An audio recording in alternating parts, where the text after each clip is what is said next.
Terceira parte do Evangelho no Lar, Evangelho segundo o Espiritismo, capítulo 16, não se pode servir a Deus e a Mamon, item 15, que é o último item desse capítulo, onde o espírito São Luís, em Paris, em 1860, responde a uma pergunta de Kardec, onde Kardec pergunta o seguinte: o princípio segundo o qual o homem não é senão o depositário da fortuna que Deus lhe permite gozar durante a vida, tira-lhe o direito de transmiti-la aos seus descendentes? Então essa foi uma questão que Kardec quis esclarecer, porque se vocês perceberam, ao longo de todos os itens desse capítulo, esse aqui é o último, né? Os espíritos codificadores sempre enfatizaram esse fato de que o ser humano, nós, né, não somos proprietários dos bens que vêm às nossas mãos, somos apenas depositários, né? Como se nós tivéssemos feito um empréstimo perante Deus, né? Então ele pergunta: bom, se somos depositários, temos o direito de transmitir herança para nossos descendentes, né? E a resposta de São Luís é: o homem pode perfeitamente transmitir, depois de sua morte, do que gozou durante a vida, porque o efeito desse direito está sempre subordinado à vontade de Deus, que pode, quando quiser, impedir seus descendentes de gozá-lo, né? Então a gente vê esses exemplos muito na nossa vida cotidiana, né? Às vezes os ascendentes, né, se cercam de todas as supostas garantias para que, né, seus bens sejam devidamente transmitidos a seus herdeiros, né? Mas às vezes circunstâncias absolutamente inesperadas e fora de controle fazem com que aquilo não se concretize da forma como se queria, né? Ou muitas vezes os bens chegam aos herdeiros e os herdeiros dilapidam, porque não têm as mesmas habilidades dos pais para gerir empresas ou para gerir negócio, né? Então, o que São Luís está dizendo aqui: olha, vocês podem fazer de tudo o que tiver ao seu alcance para fazer a transmissão. Agora, lembrem-se que vocês não têm controle sobre tudo, né? É isso que eles chamam de vontade de Deus. E ele segue dizendo: é assim que se vê desmoronarem fortunas que pareciam solidamente estabelecidas, né? Coisa que nós já vimos várias vezes, né? Fortunas desmoronarem, grandes empresas falirem, etc. A vontade do homem em manter sua fortuna na sua descendência é, pois, impotente, o que não lhe tira o direito de transmitir o empréstimo que recebeu, uma vez que Deus o retirará quando o julgar conveniente, né? Então, o que ele está dizendo aqui é que não há nada de condenável no desejo de querer transmitir os seus bens aos seus herdeiros. Mas, em outras passagens, os próprios espíritos, eles nos advertem que a gente deveria se preocupar mais em deixar para nossos descendentes um legado do que uma herança, né? Porque o legado, ele se refere justamente a uma educação interior que vai fazer com que a pessoa tenha a capacidade de lidar com a vida, com os obstáculos, com as dificuldades, mantendo serenidade e equilíbrio. Isso sim é importante, porque muitas vezes você deixa bens materiais, mas não educa convenientemente os filhos, né, os sucessores, e ainda que eles consigam gozar de muitos bens materiais, vão ser pessoas infelizes, sempre, ainda que tenham muito, muitas vezes reclamando, às vezes deprimidos. Então a herança, os espíritos nos alertam para isso, né? Como ela é apenas uma questão material, ela não é uma garantia de que os herdeiros vão ficar bem, né? Que ficar bem não significa possuir muito, né? Esse é um ponto para o qual eles chamam muito a atenção. E como a gente está concluindo hoje esse capítulo, eu trouxe aqui algumas pequenas passagens que estão diretamente relacionadas a esse tema que a gente estudou aqui: não se pode servir a Deus e a Mamon, né? O primeiro é uma frase bem curtinha de um professor lá do SEB, o Gustavo Gitt, onde ele diz: olha só que interessante, deveríamos agir para erradicar as aflições mentais com a mesma força que inutilmente empenhamos em evitar pessoas e situações que as ativam. Então, o que a gente faz o tempo inteiro, né? A gente está viciado nesse comportamento desde incontáveis vidas, né, para trás, né, e dessa vida também, em achar que evitando pessoas e situações que nos afligem, a gente vai encontrar felicidade, vai encontrar paz, né? Então o que ele está falando aqui? Ele está dizendo o seguinte: a gente devia empenhar o mesmo esforço que a gente empenha para evitar essas situações e essas pessoas, em simplesmente em erradicar essas aflições. E quem é que dá o caminho para a erradicação dessas aflições? Os ensinamentos espirituais, né? Então toda vez que nós nos sentamos aqui para estudar o Evangelho, nós estamos justamente buscando isso, né? Buscando uma orientação para que a gente comece a tirar um pouco desse excesso de energia que a gente coloca no servir a Mamon, né? No servir a matéria, para servir a Deus, ou seja, para erradicar as aflições mentais que habitam em nós e fazer com que essa chama espiritual, né, que está em nosso interior, possa desabrochar com plenitude e nos trazer felicidade perene, né, genuína, constante, né? Então essa foi uma primeira frase, né, que eu trouxe. Uma outra passagem é do Viktor Frankl, autor daquele livro Em Busca de Sentido, que inclusive não é budista, não é um psiquiatra, né? Onde ele diz assim: quando a situação for boa, desfrute-a. Quando a situação for ruim, transforme-a. E quando a situação não puder ser transformada, transforme-se. Essa é a receita de felicidade. Por quê? Porque eu não vou ficar oscilando, né, entre estados mentais de excitação, de euforia e outros de tristeza. Por quê? Porque se a situação for boa, eu desfruto. Ok, desfruto, né?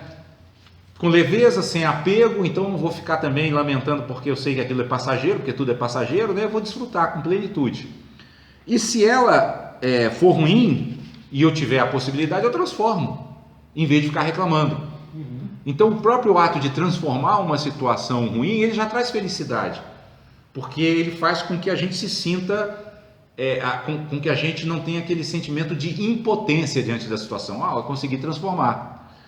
E no limite, quando a gente se deparar, e a gente se depara muitas vezes com situações que a gente não está em nossas mãos, né, transformar, aí vem a questão de eu ter a habilidade de me transformar interiormente para lidar com ela. Já citei aqui vários exemplos, né, de pessoas, por exemplo, que tinham uma vida saudável, né, com jovem e tal, sofre um acidente e fica tetraplégico.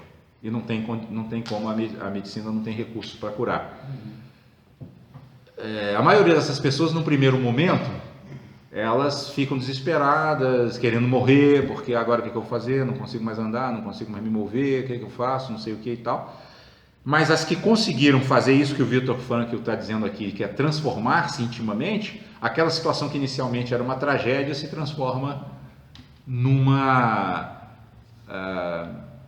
impulsionador de um crescimento interior e espiritual tão grande que essas pessoas que num primeiro momento estavam desesperadas se tornam exemplo de felicidade e de transformação para outros. Então é essa coisa do transforme-se quando você não pode mudar a situação, né? Então essa é uma outra mensagem que estaria diretamente conectada com o tema do nosso capítulo, né? No sentido de que ela preenche essa frase, ela está diretamente ligada a essa frase de Jesus: servir a Deus. Isso é que é servir a Deus, né? Tanto o que Viktor Frankl fala, né, de desfrutar das situações boas, transformar as que forem ruins, as que a gente não puder transformar, a gente se transforma, né? Quanto essa frase do Gustavo Gitt, que ele diz que a gente deveria empenhar a mesma energia que empenha para evitar pessoas e situações que nos afligem, para simplesmente erradicar as aflições mentais, né? Porque aí, pronto, as pessoas não iam mais nos incomodar, nem as situações, né? E a gente ainda tem aqui, eu trouxe ainda uma passagem aqui do Alan Wallace, né? Onde ele diz assim: o que impede o florescimento da bondade amorosa, da compaixão e de outras qualidades que nos impulsionam no caminho espiritual? Então ele primeiramente ele faz uma pergunta para que a gente faça uma reflexão, né?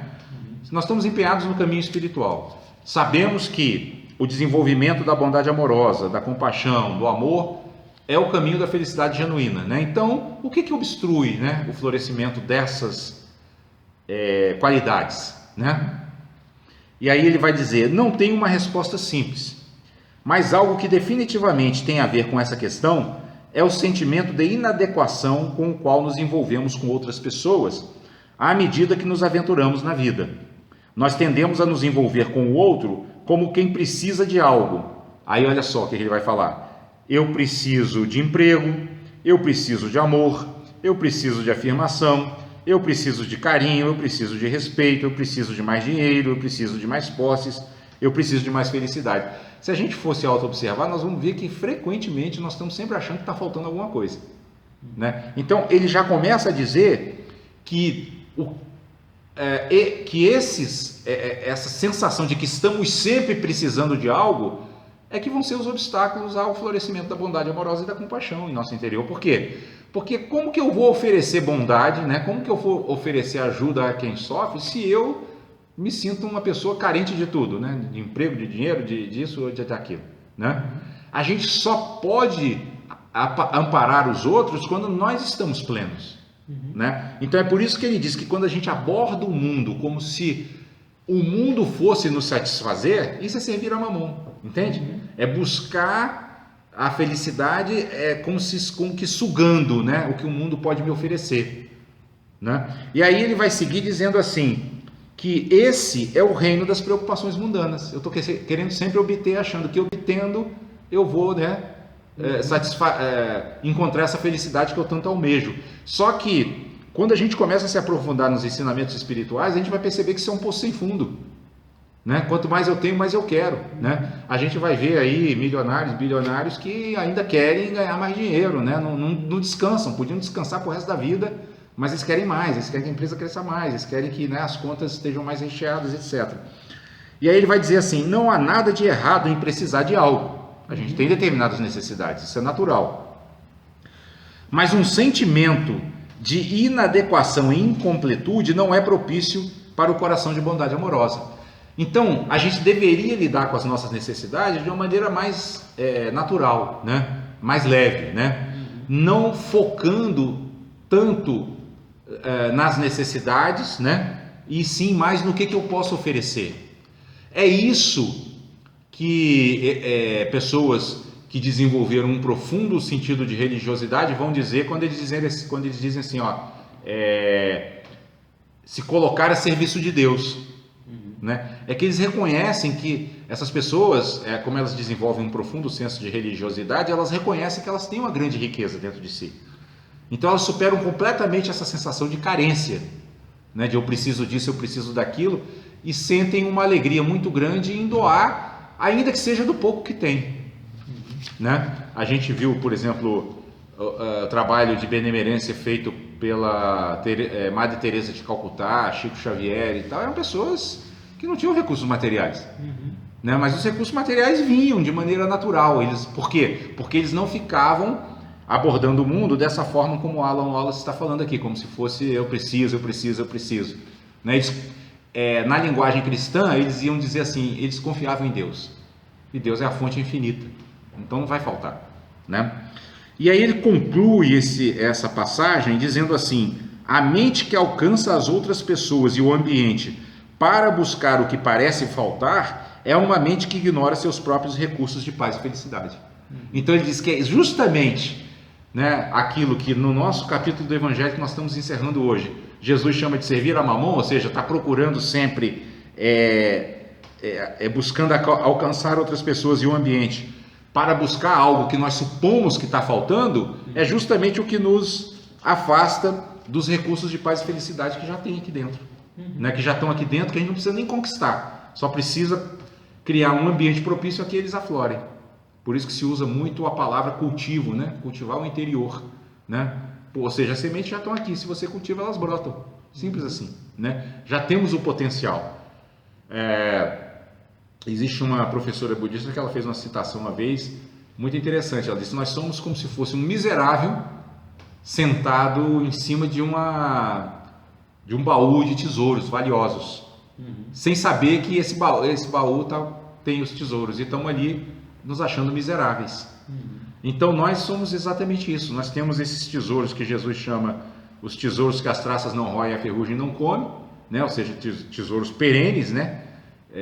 Tesouros que jamais vão se esgotar, né? Que nós vamos levar para outras vidas, que nós vamos levar para o plano espiritual, mas ficamos sentados em cima desse baú, né? Por ignorância, achando que somos miseráveis, que estamos precisando, né, de um emprego, ou de uma casa, ou de um carro, etc., para que sejamos felizes. É importante sempre a gente ressaltar que não significa que a gente vai morar na rua e vai largar tudo, não é isso. Mas é não ter uma atitude mental que ache que a nossa paz e a nossa felicidade dependa dessas coisas, né? Porque essas coisas vêm, essas coisas vão, né? Essas coisas se renovam, mudam, né? E nós temos que estar preparados para essas mudanças, cultivando um equilíbrio interior que nos permita manter sempre no nosso centro, né? Sem perder o equilíbrio diante das variações que a vida inevitavelmente provoca.